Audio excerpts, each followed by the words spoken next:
Hey, what is going on, guys? In this video today, we're going to be taking a look at a player who I'm going to be referring to as the best console Fortnite player in the game right now. When I made a video last week about how good the Winter Royale was for console Fortnite, one of the main points I brought up is that it gives us a chance to identify who some of the best competitive console players really are. And the player that we're going to be examining today, named 60 FPS with a Dream, wasn't just the highest console Winter Royale earner, he was the highest Winter Royale earner, period. Day 1, he individually earned $3,900, Day 2 he earned $8,200, and Day 3 he earned $5,200, which comes out to a grand total in 3 days of $17,300. And his most notable placements across these 3 days was a 1st, 2nd, and 8th place finish in NA East, and a 1st, 6th, and 11th place finish on NA West. So super consistent top placements in multiple different regions during all 3 days. And it's not like he's only good at duos, he's also a consistent top finisher during the weekly solo cash cups. I saw at least 3 first place finishes on NA East, and I believe even on EU we had a couple top 5s, which is just insane because he probably gets something like 100 plus ping on those servers. Now, I did see some accusations that 60 FPS with a Dream was taking advantage of the point glitch during the Winter Royale, which, in case you didn't know, was some complicated way to make your points not count so you'd get put into easier lobbies, but then since they didn't count, they'd be manually added on by Epic after the event. But I watched him stream a ton during the tournament, and I didn't see that happen even once. So I'm pretty confident that he didn't abuse the point glitch, and if he did, he sure didn't need it because he was killing it while playing normally. So I have some clips from 60 FPS with a Dream that I want to show you guys, because I thought it'd be a cool idea to see what a top competitive console player really looks like, and without further ado, let's get right into it.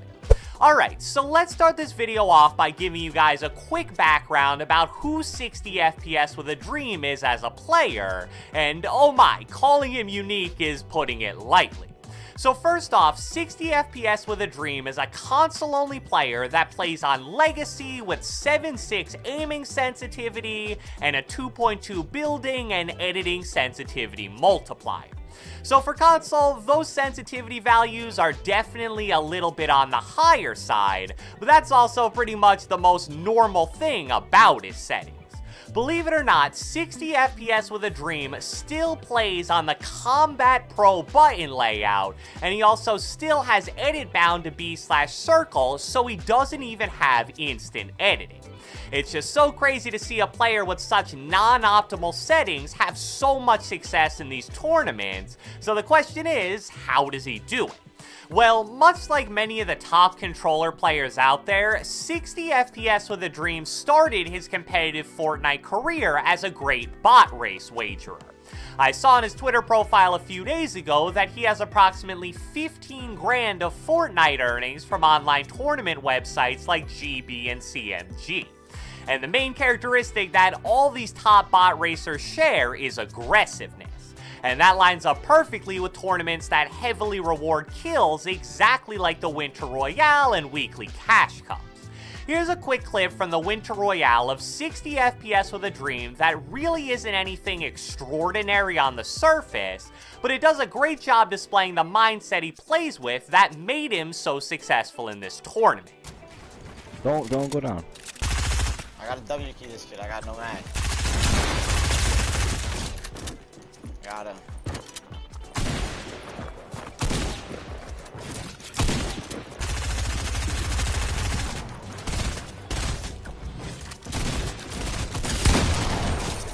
So in case you didn't notice it in the clip, that right there was from a 70-point lobby. And since it was still relatively early in that session, that means it was probably the most stacked lobby available in terms of player skill. Despite all that, 60 FPS with a Dream willingly super aggressively pushed what was basically a 2v1 situation, even though his teammate pretty much straight up told him to not do that. And even though it may have seemed like somewhat of a low IQ play on the surface, his aggressiveness resulted in him being able to get right into the face of the two individual players that probably weren't expecting it, and due to the fact that close range aim is definitely one of his biggest strengths, those two fights were super easy wins. Now, speaking of aim and specifically shotgun aim, there's one thing about 60 FPS's aiming that I found really interesting. Despite the fact that he's a legacy player, he doesn't really try to take advantage of the aim assist snap-on effect that you get when pressing L2/LT. He didn't really do it at all in that last clip, and now try to pay attention to that in this other example. Cracked one. I gotta pop the make it. I'm popping the make it. Play it slow. They're bots, I got him.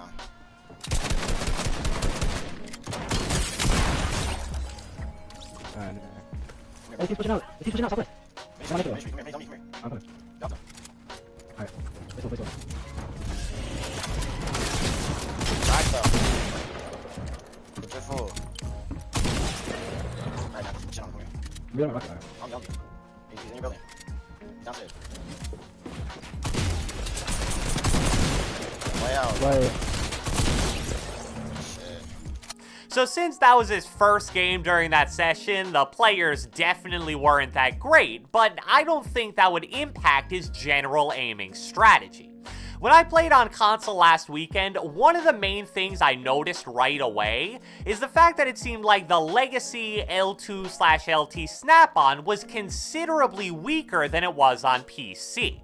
So when I watch a top console player like 60 FPS with a Dream not really trying to spam the snap-on at all like a lot of people do on PC, it makes me think that maybe that's the ideal strategy if you play on console.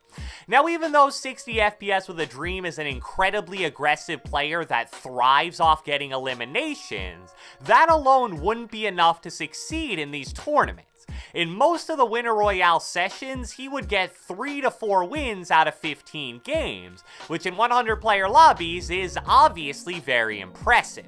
And in my opinion, even though 60 FPS with a Dream doesn't strike me as the most mechanically skilled player out there, the number one factor that leads to him having so much success in endgame is his tunneling ability.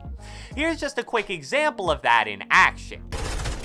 I'm getting cracked. I gotta pop mini. Oh yeah, we're in zone, we're in zone. You just gotta get to me.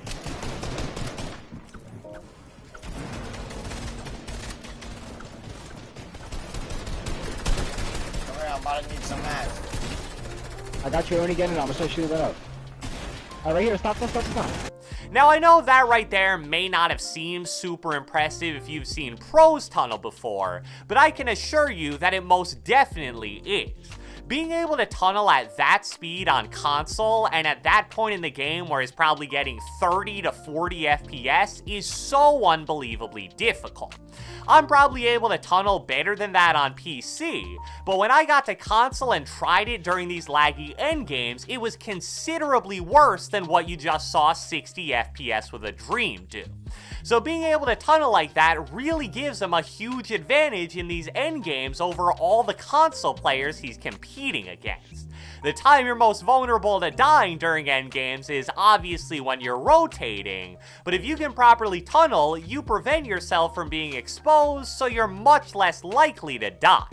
But he doesn't just use tunnels as a way to rotate directly into the safe zone, he also uses them as a way to reposition to get advantageous angles on enemies. And here's an example of what I mean by that. Got one. Watch these kids on us, watch on us.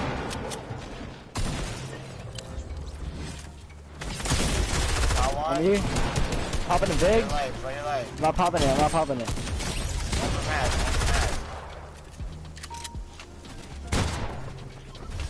On me. On me, still, play my life, play your life. Right above you, come on. I'm popping it big. I'm chilling. There's a kid down here on me.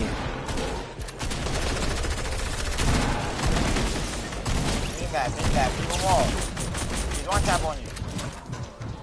So the first thing I want to quickly note about that clip is it's another example of him not really L2/LT spamming. If I was in that position, I probably would have been going crazy trying to abuse the snap-on, but he just stayed ADS the entire time and didn't really do it at all. But as I alluded to, in that clip, he didn't rotate directly into the zone. He instead used his tunneling to maneuver along the edge of it, which led to him being able to attack from a very unexpected angle and pick up some super easy kills. And again, that was from a game at around the 100 point level, which is super high, and he already had 10 kills, and I believe he even finished with 12 or 13.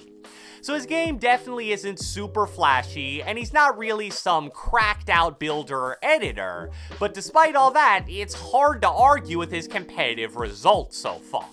So, I hope you guys enjoyed this video, and if you watched the entire thing, be sure to let me know with a comment down the comment section below. Who do you guys think is the best console Fortnite player in the world right now? Do you think it's 60 FPS with a dream, or somebody else? Be sure to leave a like, leave a comment, subscribe, turn on post notifications, do whatever the heck you want, and I will catch you guys next time.